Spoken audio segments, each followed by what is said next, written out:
Hey, it's Courtney from My Crown with my top knot head wrap tutorial. So to start off, here's the material.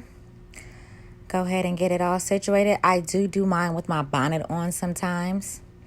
I'm going to show you here. I take the back, I fold it some so my knot, so I can leave like a little hole once I put it in a knot. You'll see. So I fix it in the back of my head. I like it at the very nape of my neck. See, that is a hole I'm referring to. I then just tie a simple knot and I get it pretty tight, not too tight where I'm gonna give myself a headache. I don't have much hair, so I do like to have a big knot, so I do add a scarf there and I tighten it. It's going to be covered once I put the material in there as well. So with my excess material, I just stuff it right in that hole, nice and good. I like to have it nice and even so your head doesn't look lopsided.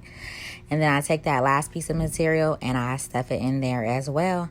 Once that's in there nice and good and it feels secure on my head, I kind of play with the front to get it to how I like it to look, kind of open. So there you have that.